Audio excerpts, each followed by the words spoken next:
6'7". Let that sink in for a second.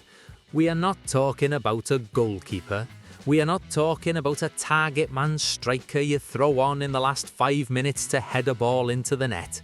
We are talking about a midfielder, a giant in the middle of the park. Imagine the shadow that casts over the opposition. Phil Parkinson knows exactly what is at stake here. The Championship is a physical beast. It's a grind, and if you want to push for that Premier League dream, which is looking more real by the day, you need monsters in your squad. But it's not just about transfers coming in. There is a situation brewing at the Racecourse that is going to tear the fanbase in half emotionally. A hero returned, but for how long? Buckle up, because the decisions made in the next few days could define the rest of this season. You want to talk about presence? You want to talk about dominating the engine room? This is the news that has everyone talking right now. Wrexham are reportedly locked in a battle to sign Kalidou Sidibe from Guingamp. And when I say battle, I mean a proper scrap. Let's look at the raw facts here, because they are staggering. Sidibe stands at 6'7".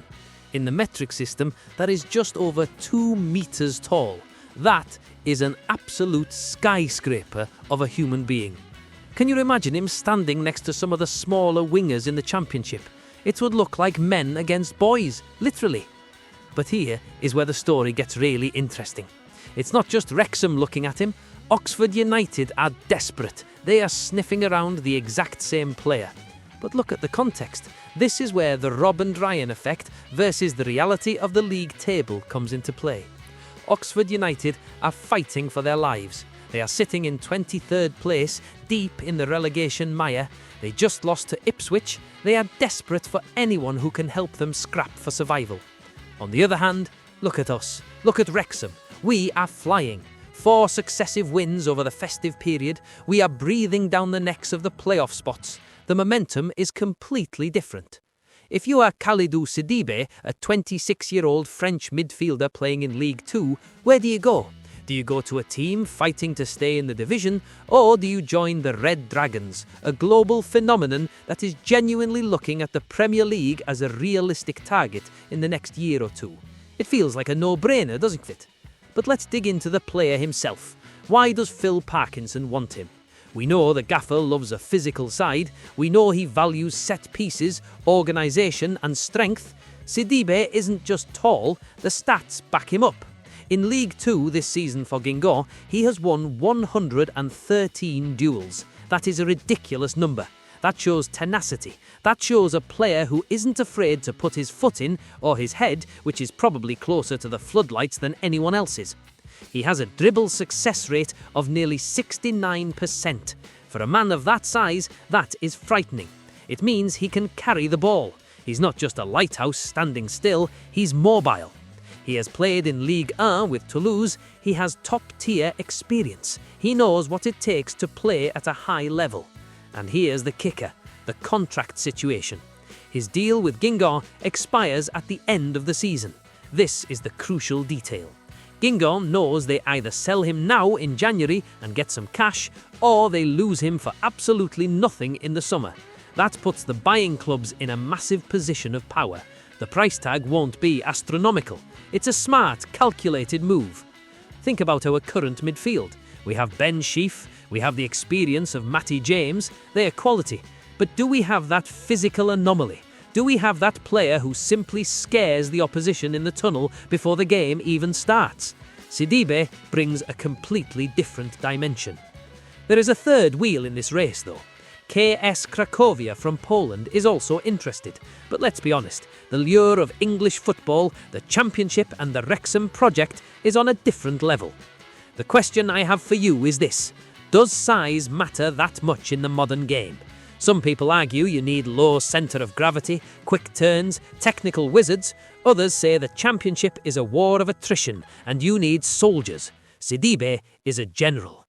Imagine defending a corner with him in the box, or attacking one. It changes the entire geometry of the match. Phil Parkinson is looking at the margins. We are 1 point off the playoffs. 1 point. A signing like this, a player who can dominate the midfield physically, could be the difference between finishing 7th and finishing 6th. Oxford United can offer him game time, sure. They can offer him a relegation battle. Wrexham offers him glory.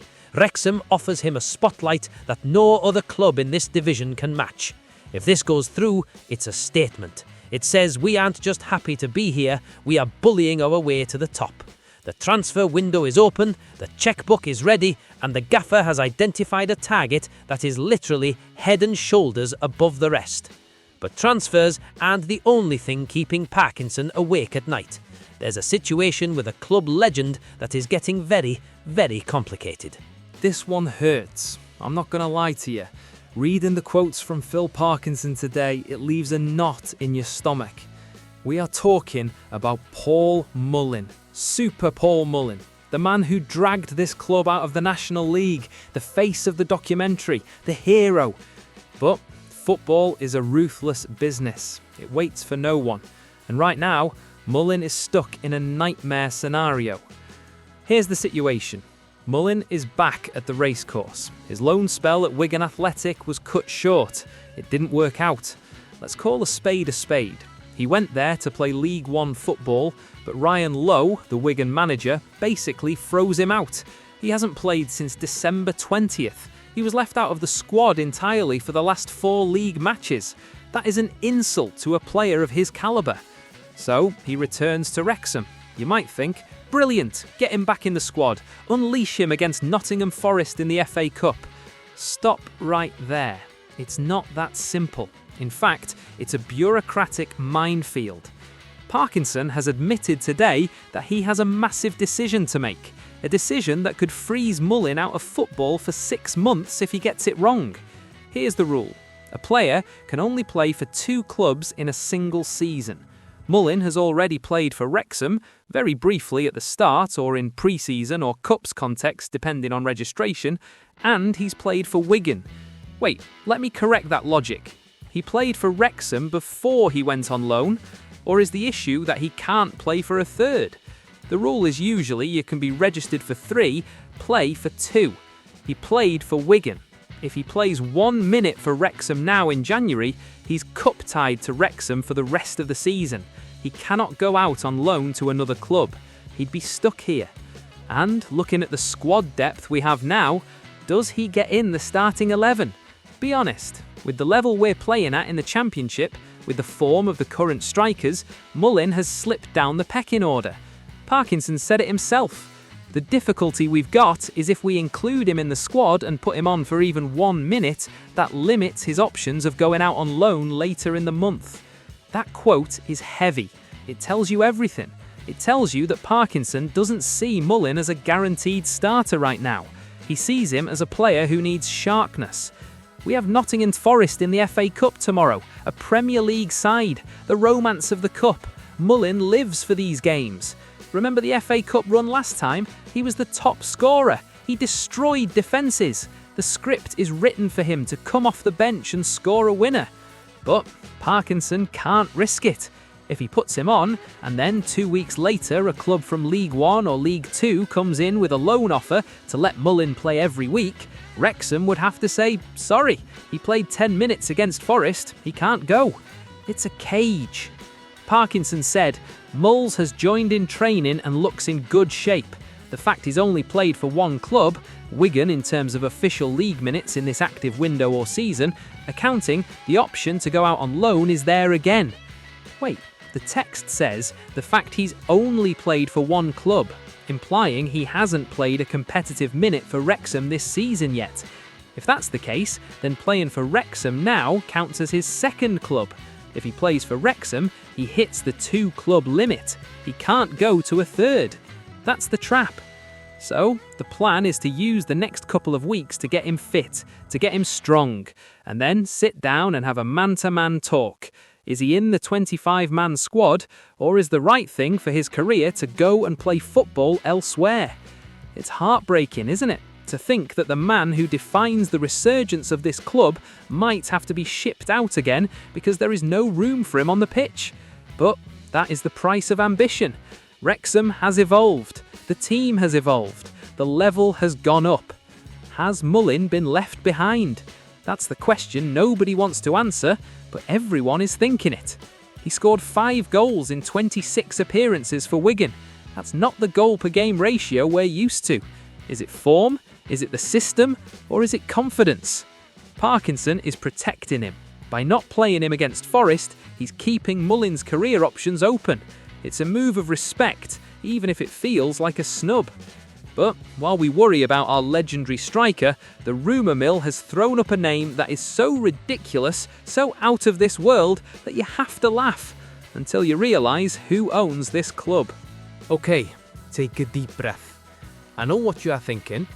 Rodrigo, have you lost your mind? I haven't, but the football world might have. We are talking about Sergio Ramos. Yes, that Sergio Ramos.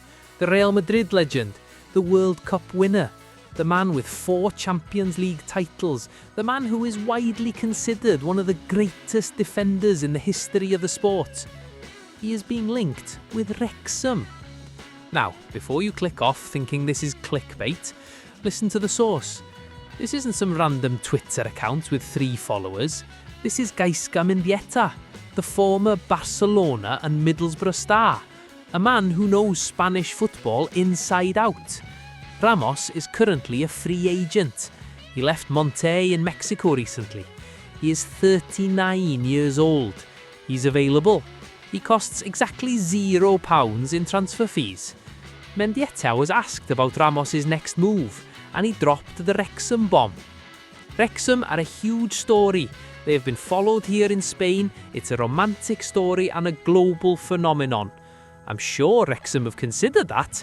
It would be fantastic to see a Spanish player there. And why not Sergio Ramos? It's an option. It's an option. Those 3 words are doing a lot of heavy lifting. But let's break down why this is even a conversation. First, look at the owners, Ryan Reynolds and Rob McElhenney. They deal in narratives. They deal in Hollywood moments. Bringing Sergio Ramos to the Racecourse would be the biggest marketing stunt in the history of lower league football. It would eclipse everything. Imagine Sergio Ramos in the Championship. Imagine him dealing with a cold Tuesday night in Stoke, or similar. The man has played in El Clasico. He has captained Spain.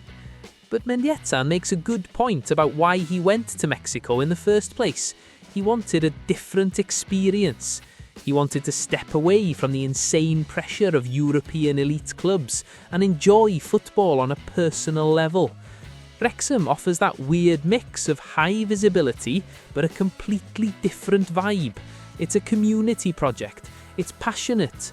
Fernando Morientes, another Real Madrid legend, also said earlier this year, if the experience gives him the chance to be happy on a personal level, if that's the case with Wrexham too, it'll probably be a good thing.